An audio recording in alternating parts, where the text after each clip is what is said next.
Good afternoon, everyone. My name is Alexander Chaplin, and I'm with the Virginia SBDC. I will be your facilitator for today's webinar. For those of you who are not familiar, the Virginia SBDC is the largest and most effective provider of customized counseling and education for small businesses in Virginia. Most of our services are offered locally in 27 locations throughout the Commonwealth. Today's webinar is one of our educational offerings and is part of our ongoing webinar series, Google and Beyond, Marketing and Managing on the Web. Today's topic, blog into your book, How to Write Your First or Next Book using a Small Business Blog. All of our Google and Beyond webinars are presented by Ray Sidney Smith, a web and mobile strategist, author of Solo Mo Success, Social Media, Local and Web Small Business, Marketing Strategy Explained, and president of W3 Consulting. If you have any questions during the presentation, please hold them until the end. And Ray will do his best to answer them. And here is Ray Sidney Smith. Thank you, Alex, and thank you to the Virginia SBDC Network for having me here on the Google and Beyond Marketing and Managing on the Web series. As Alex said, we're talking about blogging into your book today. Just a couple of housekeeping items. As Alex noted, we're going to go ahead and hold our questions to the end, but please do ask your questions today while we're live.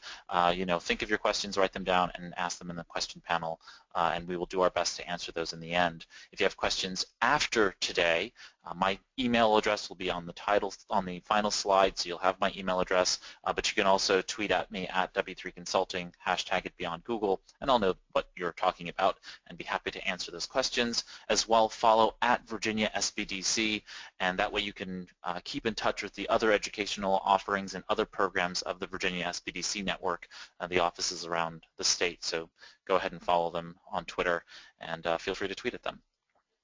Just a couple of things about me so that you know. I'm a Google Small Business Advisor. My area of specialty within the advisors, they've designated me as the productivity expert, but we cover a wide variety of issues relating to Google. It's a free platform. If you go to g.co/GSBC, there are about 30 of us in the advisory program that help small businesses like you answer questions about things from G Suite, which is formerly known as Google Apps for Business, Google AdWords, Google My Business, and getting yourself listed on Google Maps, all that fun stuff. So feel free to check it out if you need any help getting yourself on Google. I'm also an Evernote certified consultant. Evernote is a note-taking app, and we've done a presentation on that. I'm sure we'll do others in the future. And finally, I am a Hootsuite Global Brand Ambassador. I'm a volunteer ambassador who helps people, understand the value of using the social media dashboard Hootsuite. So if you have any questions, feel free to always email me, and I'll be happy to help as I can. So today's agenda is going to be pretty straightforward. We're going to talk about the requirements for publishing. I'm going to preface this with sort of why you would want to even try to blog into a book and sort of the benefits of being able to do so. We'll then talk about some of the requirements for publishing and selling a book, whether you're giving it away or selling it, and then we'll talk about how to use your blog for your first or next book, sort of what the sort of underpinning pieces are needed there, and that's where we'll spend most of the time today. And then with the time available and left, I'm going to sort of run through as many of the tools and services that I've come across that are really great for publishing. Okay, so I'll just go through those as best as I can. We'll leave time, a couple of minutes at the end, for question and answer, and I'll be happy to answer those questions at that time. So why would you want to blog into a book? Well, there are actually three main umbrella reasons why you would want to do this, and they fall into the category of efficiency, coordination, and just it works. So under efficiency, really think about it from the perspective that as a small business owner, from a pure productivity output perspective, you have a lot of hats to wear. You've got to market, and you've also got to manage your business, right? And if you attempt to try and only use your marketing effort for one channel for one time in your life, you're losing out on the compound benefits of all of the work that you put into it. So by blogging into a book, you're able to use the ongoing energy of doing content marketing, which is almost a requirement now in small business to keep up with not only big business but also your competition locally. but it also then allows you to create a stronger and greater platform. So it's just efficient for you to do that. It's also about coordinating your marketing efforts. One of the biggest problems I see in small business today is that your marketing is disparate. So your voice on Instagram, your blog, your offline marketing, your online advertising, your social ads, they all just seem like they could be completely different companies marketing completely different products and services. There's a lack of cohesion and integration between those pieces. By connecting just your blog and your book, you start to actually combine your marketing strategies into one large, cohesive, integrated marketing platform. And by doing so, you're able to then see your brand come into fruition. You start to see all of those pieces kind of clean up. And so I really love to see authors do this, that is small businesses do this and become authors, because they start to just clean up all the back office and all the back house in their marketing world. And finally, the number of businesses that I've seen blog into a book and really find great success are just innumerable. You know, the small businesses who choose to do this end up, you know, having greater success in whatever their goals might be, you know, which is, you know, increasing their emailing list so that they can increase traffic to their website, increasing sales, increasing brand awareness, and or, you know, any number of other goals that you might have for the concept of marketing, both through a blog for search engine optimization purposes and search engine traffic, but also for being able to put a message out there into the world that you might find to be important. Okay, so there are just a couple of publishing requirements, and I'm going to first talk about Amazon because that's really the biggest sort of, you know, it's the gorilla in the room and pretty important for us to sort of pay attention to. And then I'm going to talk about some of the other publishing requirements that you should just sort of pay attention to as you make your way along. So first and foremost is Amazon. Amazon has sort of three platforms, and they have the ability for you to be able to publish via ebook, which is what we'll be primarily talking about today, but they also have the ability for you to, and that's on the Amazon Kindle platform. They then also have the ability for you to go ahead and publish a physical print book. This is print on demand, what's called POD, and you can go ahead and upload your digital file, and then it renders a physical book by them printing. Someone purchases the book on Amazon, they then print it immediately and ship it out to that individual. So it ends up being a very cost-effective mechanism for you because there's no inventory, fulfillment is done by Amazon, and so on and so forth. Then the final platform is actually audiobook publishing. And we won't get into this today. I'm going to just breeze over it. But the opportunity there is the opportunity is very high, and the opportunity cost is very low for you to be able to produce an audiobook on the ACX platform, the audiobook creation exchange. So these are the requirements. For a Kindle ebook, Amazon requires it to be at least 17 pages. Okay, so that includes, I think, the cover and all the front matter and back matter, which includes table of contents and your title page and so on and so forth. And the back matter usually includes about the author, potentially an index and any of those final pages. Okay, so 17 pages is your minimum. 24 pages for a paperback. Okay, so Create Spaces requirements is a minimum of 24 pages. For audiobooks, this all gets much more technical, okay, because you have to really understand, speed rates on audio, all of these other kinds of dynamics regarding audio quality, as well as length of, the material and so on and so forth. But generally, those are all outlined in the Amazon guides. So you can see here I put a link on the screen. That is a single W. That is not an error, but that's a single w.w3cinc.com/Amazon guides, and that will take you to a published note that has the two PDFs for Amazon Kindle and the Create Space paperback publishing requirements, and really just guides on how to do it all, and then the ACX requirements, and that covers all of the various technical specs for being able to publish using an audiobook platform. And just the only other thing I'm going to say about audiobooks is that the ACX platform basically publishes to audible.com, which is the largest audiobook platform, and of course owned by Amazon. So if you're looking and are interested in publishing in Kindle and paperback or audiobook format, Amazon obviously is the largest platform. There are many, many other platforms. So while I think Amazon is important, you can still do and publish separately from that. Speaking about other platforms, each of them has their own unique rules, so you really do need to read them carefully, okay? Whether you decide to publish on, the Kobo or Barnes & Noble. I really don't even reference Barnes & Noble in this presentation, but Barnes & Noble Nook platform, which is built on the EPUB format. You have Smashwords and many other platforms.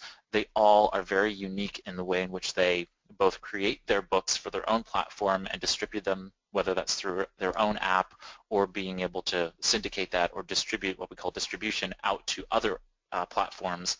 Really pay attention to those details because they can come back to bite you, and I can talk about that a little bit.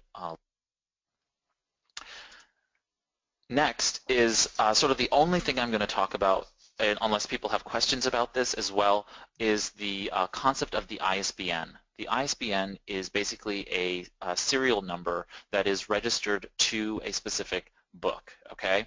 Now, this is an additional cost, and the only reason you're going to get an ISBN or several ISBNs is if you are going to sell your book on multiple platforms, okay?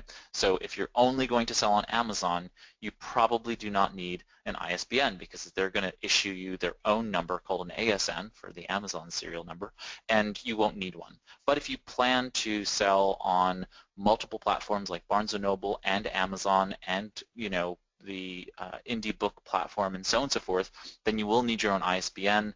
You'll go and get your ISBN from myidentifiers.com, and that will be what it is, okay? It's about $300 or $400, and you will need to just do it, okay? So get your own. You really do not want Amazon or other folks to have control over your ISBN because then they're listed as the publisher, something happens, maybe one of these smaller publishers goes out of business, and now you're sort of stuck with someone who is going through their own issues, and you're stuck with your number being attached to someone you don't want to. Just generally, it's a good idea for you to go ahead and do that. But do not register the ISBN with any other lower level resellers of ISBNs. It's a very little seedy, scammy world. So don't do that. Get your own through myidentifiers.com. Okay. Next up is from a publishing requirement perspective, there really are no other requirements for you to publish on your own website. And by your own website, that could also mean utilizing a sales tool like digitaldownloads.com or one of those other Gumroad, which I'll talk about in a little while. You could just basically do what you want. Your ebook could be 5 pages, it could be 500 pages. It really doesn't matter. You could have it formatted, by a graphic designer. You can just write it in a Word document, publish it as a PDF, EPUB, or MobiDoc, file format, and it's good to go. Okay, so if you're self-publishing and it's going to be only on your website, the flexibility is much, much higher. Now, that doesn't mean that you lower standards just because it's on your website, but just understand that a lot of the requirements that are necessary for Amazon Kindle or those other platforms are done because they're creating a quality control across their entire ecosystem. That's not necessarily necessary. That's not necessary if you were doing it from only your website. You want it to be a clean document that's obviously error-free or as error-free as possible, and virus or malware free. So you want to be able to go through those mechanisms to make sure, but otherwise there really are no other requirements there. One of the big questions I get regarding publishing requirements is how long should the book be? Amazon says 17 pages for a PDF and the 24 pages for Create Space. The audiobook can be really any length. Typically it's you reading the text version, so you end up just reading it for as long as it is. And, I always say, write the book to cover the material you need to cover. Don't make it any longer or shorter than that. And as long as you convey that message, you can go ahead and put out an effective book. So next up is going to be sort of where we spend most of our time today, is how to use your blog, okay? how to use your blog. So we're going to spend most of our time here today. And what I'm going to do is I'm going to cover basically the 7 sections of really how to get your blog into a book and really the mechanisms underpinning doing so, okay? And just starting off, we're going to talk about, the big sort of pieces there and cover those pieces as we move along. So these are the big pieces. And so the first 5, so the first 4 are identify your book subject. We're going to create a blog calendar, publishing timeline, and marketing distribution plan. Write your blog posts and publish them. You're going to merge and edit the blog posts into your book. Then you're going to title and brand your book. You're going to upload your book to your platform of choice. And then we're going to basically continue your marketing plan from there, okay, because we're going to start executing it beforehand. So let's go back and cover these each individually. I'm not quite sure why that title piece is cut off there, but whatever, we'll work with it. So identifying your book subject. This is really important work here because setting off the entire sort of tenor and tone of your blog and then therefore the book is something that I think coordination really benefits greatly. So what we really want to do is identify subjects based on your audience, right? So from many perspectives, we want to really think about who your audience is and your audience interests. When we go ahead and identify our audience, who is your target market, who are you blogging for, and what are you really doing to be able to effectively communicate to those people based on your products, services, and the industry that you're serving, right? That's going to really start to help you decide on what you're going to blog about, but also what the book subject is going to be on. So we really want to figure that out. Your subject matter expertise is also really going to then define how you're going to do this. And so many times what authors do is they come to me and they say, okay, well, I'm really thinking about this, this book topic, and it's something that has been on their mind, sort of in their sort of, bailiwick for some time. They've been thinking about it, and then they come to that sort of fruition on the topic. Others have a blog theme, and that sort of is something that they sort of generate the book topic into. So we really want to think about what and how that sort of works out. But in general, you're just going to identify what your book subject is going to be. At that point, you really need to start to think about this from an overarching perspective. How are we going to connect the book and the blog, right? And the way we do that is actually through a table of contents, right? You're going to outline the book, and that's actually going to generate the blog's calendar. Now, upcoming, we have a webinar completely on how to create a content editorial calendar. So I'm not actually going to dive into that function of it, but in essence, you're going to outline the book, and then you're going to place each of the book's sections. So we outline the book by chapter, and so you might have parts to the book. So maybe you have part 1, part 2, part 3, and you decide then that each chapter is going to be on X subject, which blends into the material from one concept to the next, and then breaking that down even further to sections. Okay, so sections end up being roughly about 300 to 600 to maybe 1,000 words. It depends on how much material you have. Again, I really wouldn't worry too much about the length of those. But for a blog post, we're talking about 300 to 600 words, 300 to 600 words, and therefore that's roughly about the length of a section. You might have between 3 and 8 sections per chapter, and then those chapters then get bundled into parts if they're necessary. Maybe they don't. Maybe you have 5 chapters. Maybe you have 12 chapters in the book, and so those sections actually bundle into the chapters. Okay, so that ends up being placed into the calendar. You decide what the blog topics are. Those are in essence what I call a section of a book. Those sections create then the connections. The sections then get bundled together into chapters, and the chapters, of course, get bundled into the book. So you can basically outline the book. It's a detailed outline, and then you create a publishing timeline. That is, there are other things that you need to do, which is you need to obviously write and publish the blog posts, but then you also need to have some time for editing. If you're planning on getting testimonials for the book, someone who will read and write a foreword for the book, or any other numbers of things, you want to make sure that you buffer time for that. If you are planning to write a prologue, or if you're planning to write some other appendix in the book, you need to place time for that as well, so that you're able to sort of figure that all out. The next step in all of this is to calculate the time for marketing and distribution of the book, okay? And I'm going to spend a little bit of time here because I think this is important for us to really think about how long it really takes to publish a book when you're utilizing a blog, okay? So if you think about it, if a blog takes, you're publishing on a weekly basis, this is sort of a standard, right? So it's 4 blog posts a month, and if you have the idea of publishing, let's say an easy number, 10 chapters of a book, right? And each of the blog posts make up a section, right? Say that there are, just for sake of argument, 3 sections to a chapter. 3 sections to a chapter, 10 chapters, that's 30 blog posts, okay?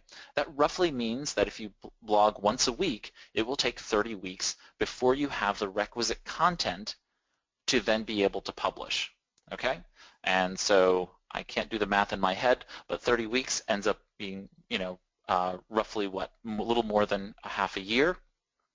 So you basically have 7 months or so, I think, of blogging, and then you have the editorial process, going through and editing the book, and so on and so forth. Then obviously the technical components of uploading the book to your platforms, getting it ready for publication, and then loading it to, basically being ready for sale. Okay, so that's the process, and so you can do the math in your head pretty quickly and easily. Each section, blog post, how long, what's the schedule for blogging? Okay, great, let's divide that into that time, and then buffering basically another month to probably a month and a half for the, the sort of the technical components, editing, writing any additional sections, however long that will take you, and then the technical components of uploading and so on and so forth. So we usually buffer another 2 months in there, a month and a half to 2 months after basically the base drafts are written. The blog posts are written. Now we're going to take that in and blend it together. Also, if you write your blog posts in such a manner that they're going to require a little bit more editing to blend them together, take that into account also. So, some people blog and their blog posts, they just basically mash them together and they don't care about transitions and they just sort of, work it out in the end.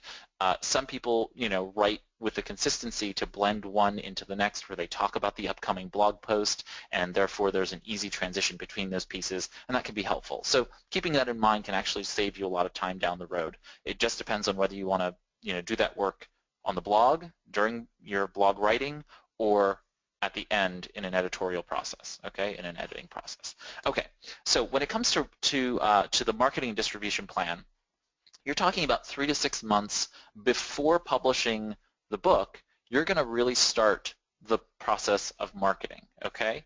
This includes setting up an email list, okay, so that you get an email marketing software, what have you, and making sure that you're signing, you have an email sign up for people who are interested in learning about the book launch when it does come out. You might, if you're giving away the book, you need to really choose how you'll distribute the book based on whether or not you're selling the book, right? You're giving the book away as a PDF for free on your website. Are you telling people that they need to capture the email, capture an email in order to be able to download the book for free as a PDF from your website? Are you selling it for free on Amazon? Are you giving it away on Amazon and therefore being exposed to everyone who might be interested in that material on Amazon? And therefore, you're going to just give it away for free on Amazon and just market and directing people to Amazon for those purposes. Are you going to sell it for fee to be paid on Amazon or another platform? That, again, it means that you're going to be directing people most likely away from your website and to the Amazon platform or whatever other platform you're selling it on in order to be able to make the purchase and download the book to their, whether it's their e-reader app, or purchasing the book for delivery to their home or office. So really think about how you'll distribute the book, and that will backplay into how you set up your website, your social media strategy, and your email marketing strategy for the book. Now, every business that is going to be selling, any business author who's going to sell a book, needs to make sure that they set up at least a landing page on their website, okay, for the book, so that you are able to have a page on your book that is just about the book. Okay, so when someone comes to your website as a business, they can see that you have written the book, and then they're able to then be called to action, whether that be buy the book now, sign up for an email, sign up for an email list so that they can download the first chapter free. Whatever it is that you decide the call to action is, you are then able to utilize that landing page as the primary place to send people. Now, some businesses decide that they're going to do a full book website, basically having a domain that is for the book, and usually the title of the book, and then it directs them to a landing page on your current website that's for the book, or its own fully developed website. Take that all into account as you're making your way through the marketing and distribution plan, because you want to make sure that you are prepared for the time, the cost, and so forth of being able to do that. Now, you could easily spend no money on doing a website other than registering a domain, by using Google Sites, or using other tools, that you can use online. But just think about how the branding and the image of your company is really going to be presented, and the professionalism of the book is really what helps sell the book. So make sure that you're paying attention to those things. So website, at least a landing page, and get yourself set up there, and then you can decide how much copy are you going to put. What's the description of the book? That's going to be what ends up being on the back cover of the book. So basically what you write on the landing page of your website is going to be a description, hopefully a well-written copy description of the back of the book on that website landing page. So that's where that sort of ends up, and then you basically have a call to action. Are you going to download the PDF from here on the website? Are you going to be taken by link to Amazon or Barnes & Noble or one of the other platforms to be able to sell? So that's really how that all works. Next up is writing your blog posts. Now, in Solomo Success, in my first book, I had in chapter 2 this process called brooded, and I've probably spoken about this on past webinars, but I'll just go over it briefly. The idea is to break down your blog writing into a process. And so once you have your marketing and distribution plan put together, and you know how long it's going to take you, you know where you're going to set it, you're going to distribute the book, and how it's going to be sold, now you can decide on how you're actually going to write the blog posts. And what I generally recommend is that you use your blog editorial calendar, which is managing topics and deadlines, right? That's when the blog post is going to be, draft edited and published. You're going to then use the brooded platform. So you're going to brainstorm your topics up front to get your calendar sort of written, right? So your calendar is now decided. But now you're going to need to research. You're going to need to organize and outline your research, and then you're going to have to draft, edit, and disseminate. That's where the brooded comes from, B-R-O-O-D-E-D. So brainstorming is done up front when you're creating a calendar. Now you need to figure out research. Research can be done by you or somebody else, right? So you can delegate research. You can do the research if you need to. And then organizing and outlining typically needs to be done by you. Drafting, maybe you outsource the draft of the blog post to someone else, and then you edit or you draft them yourself. And then typically editing and disseminating happens by you, and then someone who is scheduling the blog to go live, then the social media stuff to sort of get up there and up and running, and so on and so forth. So you really want to think about how you are setting up the infrastructure for blogging into your book. You want to make sure that you have a process in place so that whether it's every Monday morning at 9 a.m. I'm going to write for 2 hours, get as much writing as I can get done. Every Wednesday, I'm going to do research for the next week's blog post, and then I'm going to organize and outline that research and get the blog post for the next week outlined so that I have some mental space for being able to get to the next Monday. You know, my mind, my unconscious is doing all of that work in the background to problem solve, to think about how I might write, you know, a particular thing, how I might open up the blog post, and then come Monday, again, 9 a.m., I'm going to sit down and I'm going to do my 2 hours or whatnot of writing and getting that done. Some people want to escalate that process to speed it up, and so they may write on more often, you know, daily for 5 minutes, daily for 20 minutes, that kind of thing. Just be consistent with your writing output, and you'll be consistent with your publishing. So that just sort of works hand in hand there. Okay, finally we get to the next step, which is just merging and editing your blog posts into your book. And I have just a couple of points here before we move on. One is, don't get too complicated with both the formatting and the nature of writing the book. Use a Microsoft Word software or Google Docs and just write in plain text with just a few bits of styling, okay? And the styling that you should really just pay attention to are, one, the title and heading sections. So, you know, in Word or Google Docs, you have the ability to have something that's a title, a subtitle, and then basically heading 1, heading 2, heading 3, and so on and so forth. Those pieces are actually fundamentally connected to the table of contents features within a word processing document. And those are actually utilized by the ebooks when you go ahead forward into using them out there. So use those, but really all the other fancier features that are in the systems, you should really shy away from them. If you're going to do footnoting or heavy footnoting, you should really read up on how your program operates and how the specific platform that you're going to be uploading to reads and analyzes and takes those footnotes. Okay, so be very careful about that, because you could do a very heavily, you know, footnoted book, and then when you get down to the end of the line, your blog posts won't likely have them unless you do put you know, footnotes into your blog posts. Typically those are links out to whatever you're referencing, but then, you know, you also get yourself into this perspective that you have a lot more work to do now because you've put in a lot of fancy stuff in there and you didn't actually need to. Or you did it wrong and now you have to actually fix it all in order to make it work properly. So just be aware of footers, headers, footnoting, those kinds of things. Page numbering, for example, just sort of paying attention to those because they can easily get messed up, and then you have to sort of deal with the fact that your table of contents won't match the page numbers.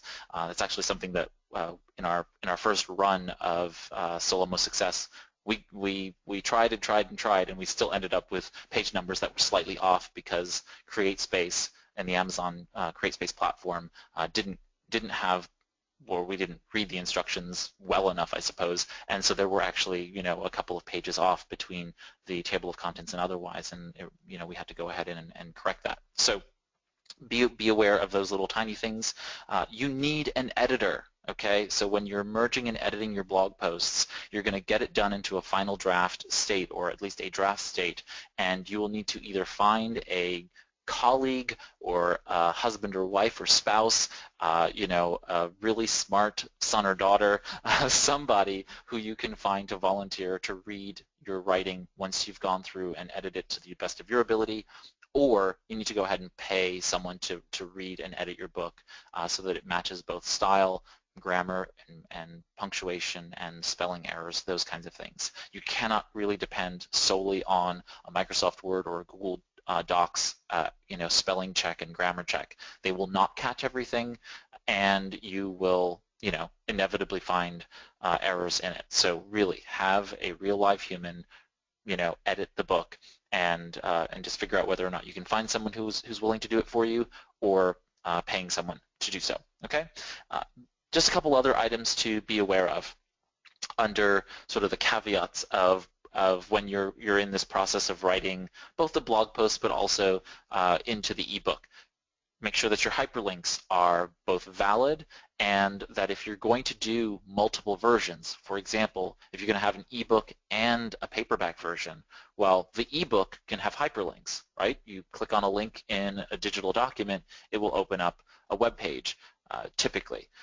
whether that's on an iPad or on a tablet or an e-reader, you can do that.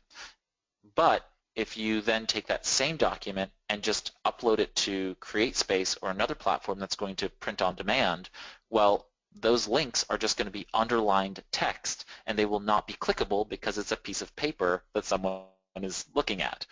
That will be incredibly frustrating to the end reader who knows that there is something embedded there but doesn't know how to access that information. So in that print version, you will need to make sure that you either, in parentheses afterward, place the URL or give some other mechanism for being able to do that. I'm currently working on the second edition of Solomo Success, and we are going to basically footnote all of the links so that in the print edition, people can just go to our website now and keep all of the links based on a page on our website, the landing page for the book, obviously, and they'll be able to actually jump to each chapter's links, and therefore, if something changes, we're able to update it because technology changes, websites come and go, they change their URLs. So we've decided to actually put all of those, basically annotating the Word document, the ebook document, so that people can, in print, just refer to the website and find those links there, as opposed to having to, read a URL and then go to a website and read it off and type it. They can just literally go to the website, click on the link, and be taken there. So keep that in mind, that you're going to have different things, as well as if you decide to do an audiobook version, you're going to have to read out URLs, or you're going to have to say, go to this web page and click on this resources link or this page and click on this link to get to where you need to go. So you have to be a little bit more explicit when you're doing an audiobook versus when you have an ebook that someone can just click on. Links, images, embedded video, HTML code. You really need to pay attention to these things because they can really mess up a book, okay? So images need to be compressed, and they also need to be in sort of DOS titling, okay? So very different than search engine optimization of images for your website. Your image names should really be 8 characters or less without spaces. Okay, so you can, basically, don't start them with numbers either. I don't know why, but it's just a weird thing on a lot of platforms, especially Amazon. Don't start your image titles with your image file names with 001, and then a name of whatever it is, .jpeg or .png. Just start with words, make them 8 characters or less, and making sure that there's no spaces, and that will pretty much eliminate any of the major problems that images have in ebooks or in the CreateSpace platform. If you are going to talk about if you're going to have an image in the book, you then have to explain what that image is when you're doing an audiobook. So keep that in mind as you are making your way through. Is the audiobook, when you're doing the audiobook script, if you're going to do that, make sure that you have that in mind as well. Videos, obviously, you're going to have to direct someone to watch the video somewhere else, unless you're using the Apple iBooks platform. iBooks Author is the application that for Apple iBooks. That does allow embedded video. But it's a little bit more complicated, so you just want to look at the iBooks platform for being able to do so, and any HTML code. So unless you are displaying code, like you're really showing someone how to use or utilize a piece of code, in general, remove all HTML embedded code, iframes, or anything else like that from your blog posts when you transition it over to being the draft of the book. Okay, because otherwise it's going to be read oddly by the software trying to upload the ebook, and then it's going to toss off pagination, toss off the page, potentially make the book look askew or off or not show at all. So keep that in mind. So that's sort of the first part of being able to get the book subject identified through merging and editing the book. Then we get into the next step, which is titling and branding your book. Up until this point, I highly recommend that you work with a working title of your book. That is to say that your book is going to just be, like when I started Solomo Success, we just called it, web marketing book. Okay, we made it we gave it no branded title or anything like that, because what happens is throughout the course of blogging into a book, you start to pick up on terms of art, taglines or phrases that become potent, and those titles, those phrases and sort of combinations of words end up being really useful in the marketability of the title of the book, but you don't know that until the end of the book. And so many times what I see is a blogger who's a small business owner who's blogging or wants to blog into a book, and they get to the end and they're wedded to a title of a book because their 16-year-old son said it was interesting, and I have to be the bearer of bad news and say, well, that's just not going to work. And the reason it's not going to work is because it doesn't fit your audience. It's difficult for people to understand. One of the things that we consistently struggle with the title of my own book is that it's tough to say, right? And so I still stand with the title of the book because it's really it's unique and people don't forget it. But you do have to overcome and make some sort of trade-offs in terms of how you're going to name the book, and then the other side, which is for search engine optimization. So what do I mean by that? Well, today, when you are selling a book, it is primarily through online means. People are finding you from Googling it or from searching for it on a book platform, whether that be Amazon or one of the others, right? So that book title needs to be chock full of keywords so that when someone looks for the subject, they find it. Your book may be categorized or miscategorized or whatever based on a number of different criteria, right? So, when I'm in the midst of writing another book right now, and that book is going to be categorized likely under sociology, but it has really nothing to do with sociology in my mind, but it fits under that category. So if someone's looking for it, they may not be able to find it by just browsing categorically. So I want to make sure that my book is titled in such a way that there are keywords in it. Now, Solomo success, no one is going to search for that term. It's a very unique term of art. Social, local, mobile, Solomo, fine. So what did I do? I gave it a fairly lengthy and appropriate subtitle, okay? And this is really powerful. So Solomo success has the subtitle, small business marketing strategy, for small business marketing strategy explained, right? And it's going to cover social media, local, and mobile. So anywhere that I have the book where it's on the web, I've actually inserted into the subtitle social media, local, and web marketing strategy explained, right? So the cover says small business marketing strategy explained, good keywords. But now on Amazon, if you search for it, you'll find that it says social media, local, and web marketing strategy explained.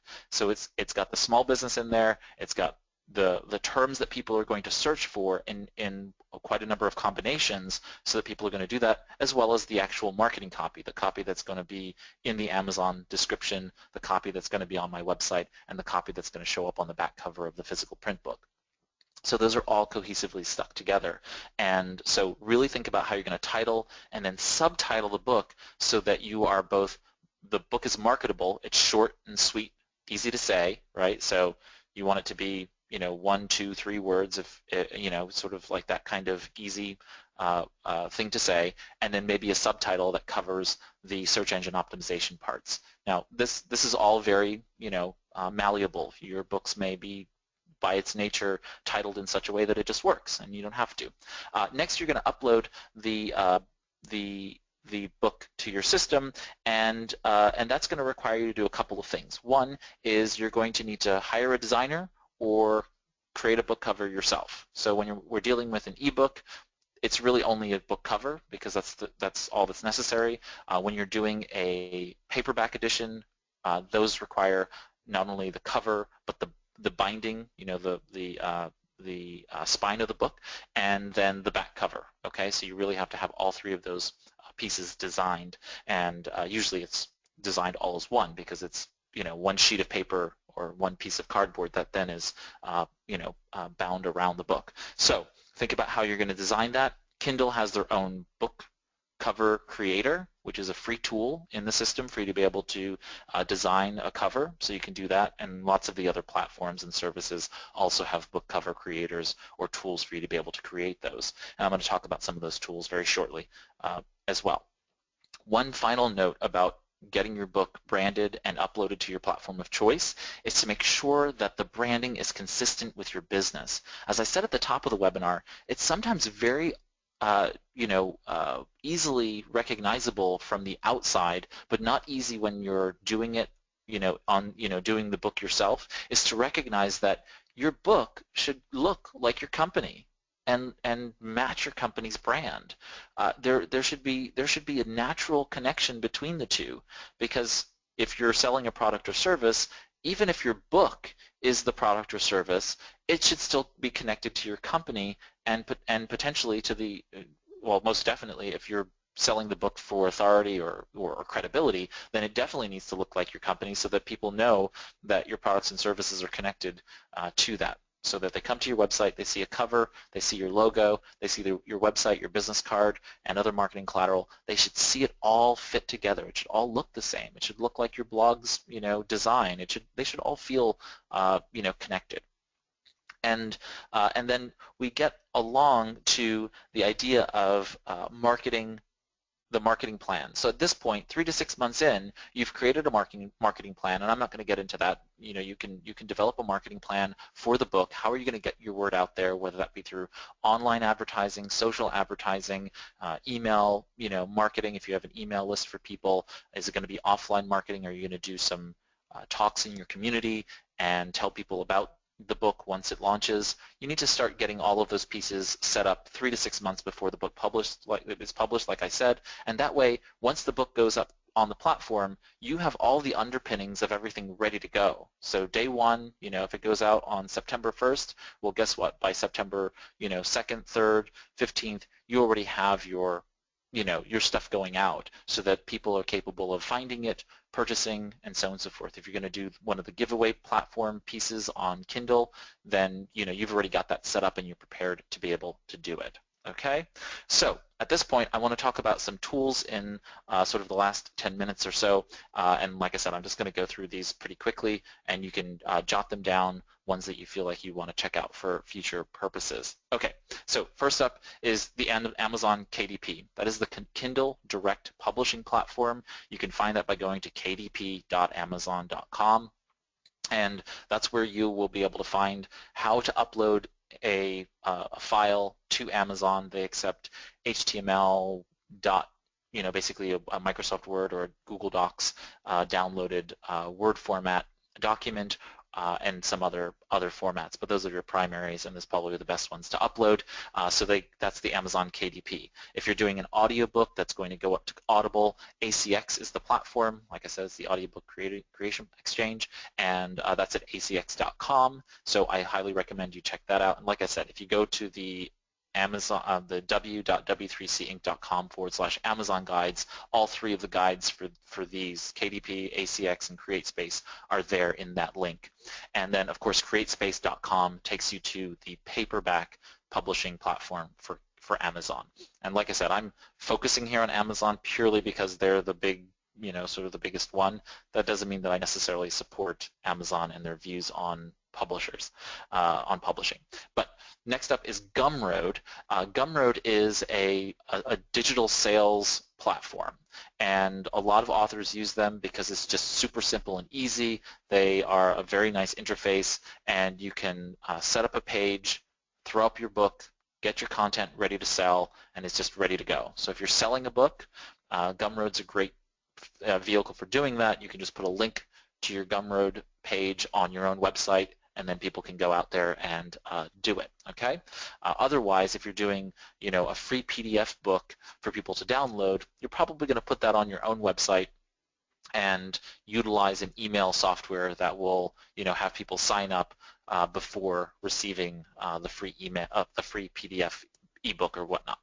Another tool that's really helpful in writing is a tool called Zotero, and you can find that at zotero.org. And Zotero is used for being able to track reference materials that you are using as you're researching your blog and then eventually your book. So what I've done is I have every blog entry that is attached to a book. I'm sometimes writing several books, at a time, and the idea here is that each of the books has its own, folder, and the material that I'm researching online then gets collected as items within that Zotero folder. And Zotero has a Chrome, web browser extensions, desktop software, and a web interface. So it synchronizes across your computers, and so you have it all together in one master account, and it's free.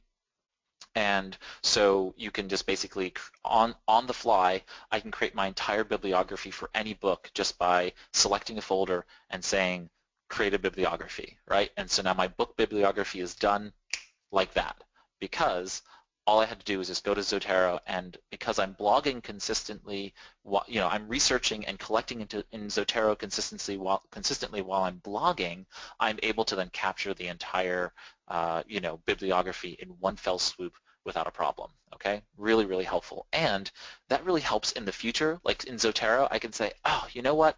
Did I write a blog post for this client, in relation to that thing, or did I write it for my own book? I can just go into Zotero, do a search, and I can find all the reference materials, and I can put a piece of reference material in multiple books, in multiple places, for multiple blogs or otherwise, and just sort of organize it all there in Zotero. Really, really helpful. Okay, next up is Google Docs and Google Drawing. If you have any charts or anything else like that, you do not want to place those in Google Docs when you are just sort of like copying and pasting an image. What you really want to do is place it using another tool like Google Drawing, which is just built into the Google Drive, Google Docs interface. So Google Drawing does vector graphics design, so if you're doing like a chart, a pie chart, something like that, you can actually draw those things in Google Drawing, and they are basically scalable graphics, and then you can take that image and embed it within Google Docs, so that when it downloads as a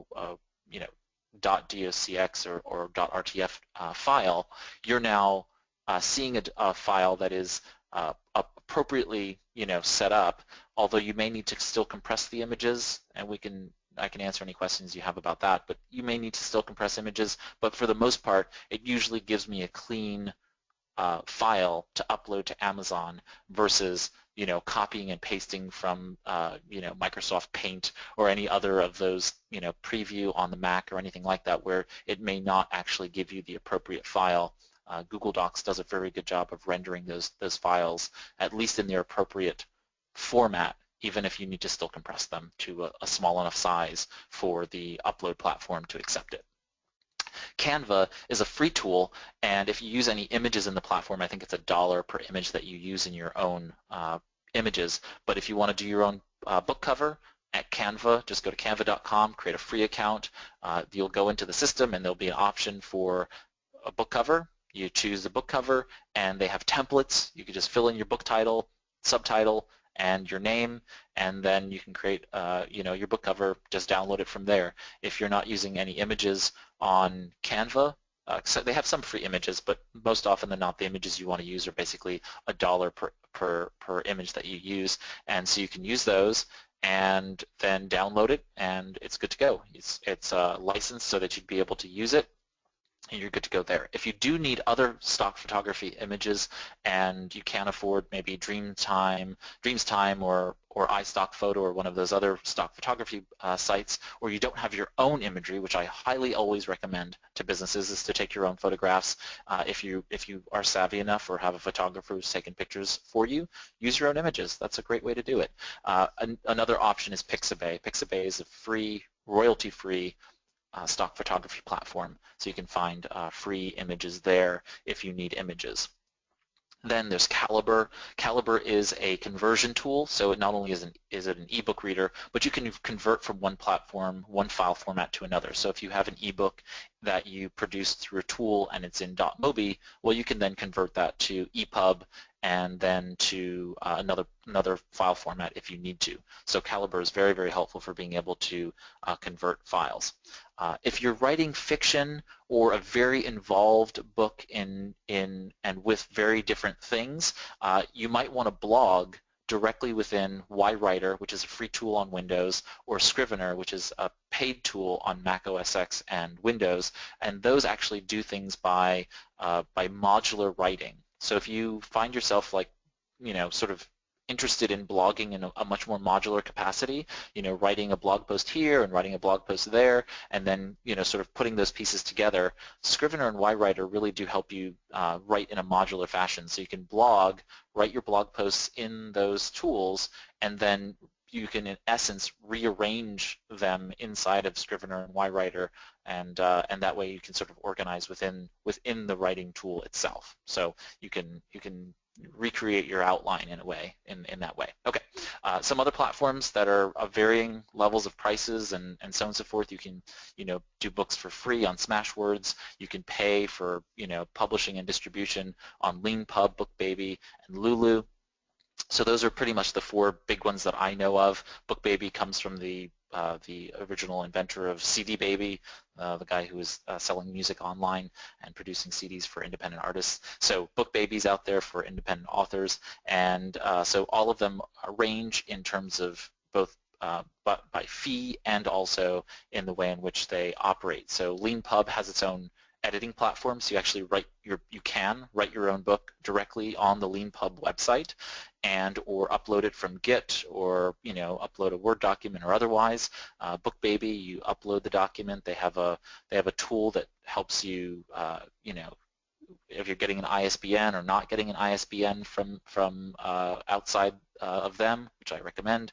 You can get if you're only selling it on BookBaby, then they use their own number and system, so you don't even have to buy an ISBN. Smashwords is great for free books, and Lulu is pretty comparable to BookBaby and LeanPub. Okay, so just have some options there. And so with that, tools out of the way, I'm happy to answer questions, and then we can close out. I know we're coming up on our 2 minutes. So, Alex, questions? Yeah, one of the questions is from Jim Remington. He says, is there a specific link you can provide where this will be posted, or will you be emailing it out later? Is there another page that has links to previous webinars? He'd love to take a look at what else is available. Sure. So all of the webinars are archived on virginiaspdc.org, and if you just click on the live webinars and recordings, those will be there. If you and we will place a link to this slide in the description of the video. So the videos are archived on YouTube, so you'll be able to see in the description a link to the slides so that you can review those and then see any of the other past archived webinars. Well, thanks to everyone for participating. Just to piggyback off of what Ray said, today's webinar was recorded and will be posted on the Virginia SBDC website under live webinars and recordings. Tomorrow you'll be receiving an email on this webinar, and there'll be an evaluation link as well. Please help us to continue to improve our trainings by taking the time to complete this evaluation. If you want to fill out the evaluation now, I will put a link in the chat field. Our next webinar is on March 9th, which will be on telephoning for the modern small business. And again, thanks to everyone. And I see that there's some questions, so we'll give people a little bit of time, but I see that there's some questions coming up.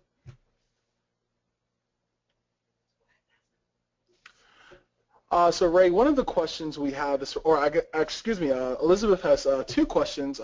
Can we print this out? Is the first with in bold? I'm sorry if I messed that up. And then the second question is it really easy now to just upload material? So if I understand the first question correctly from Elizabeth, is you can use bold, italics, and underline, in and when you're writing. So yes, you can definitely style text. I wouldn't go beyond that.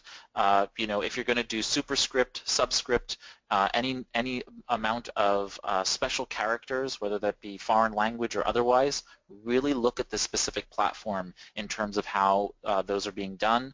Unless you were doing a kid's book, comic book, or textbook, I would really be cautious about using color in your text. It can be done, but really be cautious of that because sometimes those things can render improperly on different screens and therefore make them illegible. So there's a contrast ratio issue and other things like that. So styling is appropriate and good for bold, italicizing, and underlining. But once you go beyond that, then I would look at the specific platform to make sure that you're addressing that. And what was the second question, Alex? Oh, sorry about that. The second question is it really easy now to just upload material? Yes. Again, if you read the instructions by the specific platforms, then you're pretty much good to go. Like for example, with Amazon, really, if you have a Word document and you haven't done anything, out of the ordinary, there's a table of contents. You have, the pages of the book, and they're organized with the appropriate coding, right? Section titles, chapter headings, and so on and so forth. You could just literally take the Word document and upload it to the Kindle platform. It'll convert it and be ready to publish very quickly and easily. I mean, really, the most complicated part of that will be a book cover or other kinds of pieces like that. So yes, it's pretty easy.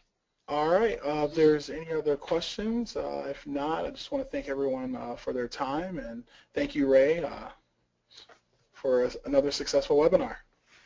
Thank you.